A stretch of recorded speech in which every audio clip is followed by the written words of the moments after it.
always be kind to people because you don't know what people are going through. We're standing at the carousel where the luggage comes out, and here's this lady standing here with her little carry-on and waiting for her luggage. And I said, which one is yours? And we'll pull it, because we had Brittany's kids showed up and Ryan's 4 kids. And so we had all these kids. And there was this lady here and she was watching for her luggage. I said, tell me which one's yours and I'll just have the kids pull it up for you.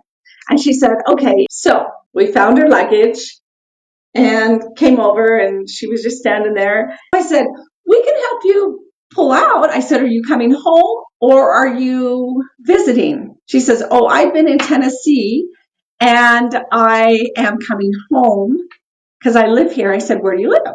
She said, Riverton. I live in Riverton. I'm like, oh, we live there too. And hi, welcome home, and blah, blah, blah.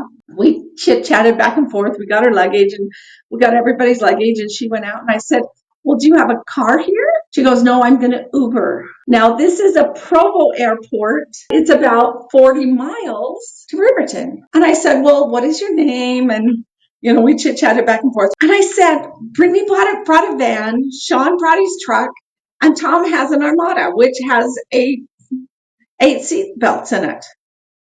And I said, we can take you. And she goes, oh, no, I don't want to put you out. Then she started scrolling to see how much Uber was. And that late at night, it was going to be like $50, $60. And I said, we'll take you home. She's like, are you sure? So the whole way home, we just chit-chatted and very nice. She lived in Riverton her whole life. She has 3 kids. She went to visit her daughter out in Tennessee.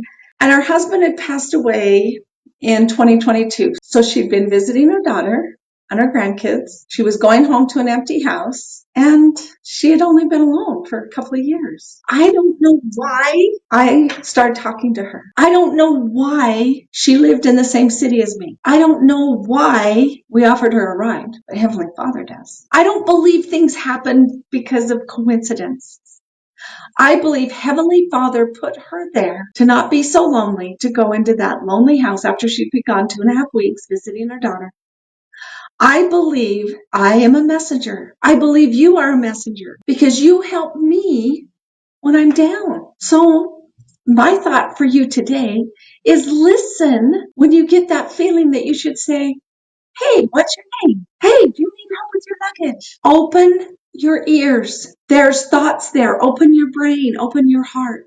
Because I get thoughts all the time and I never act on them. All the time. But I hope that I can become more receptive to those things that Heavenly Father wants me to do. I don't know. But I really feel really good in my heart. I feel like Sweet Joyce needed us last night because it's lonely to come home by yourself when your husband's been gone for a while. I wasn't any different than you, but I just want to remind you to reach out to people around you because they might need a hug, but just to let her know that she's Heavenly Father's daughter and He loves her. And I'm grateful that He chose me to be that messenger last night. I love you. You are always a messenger to me. I'm so grateful for all you give to me. Thank you.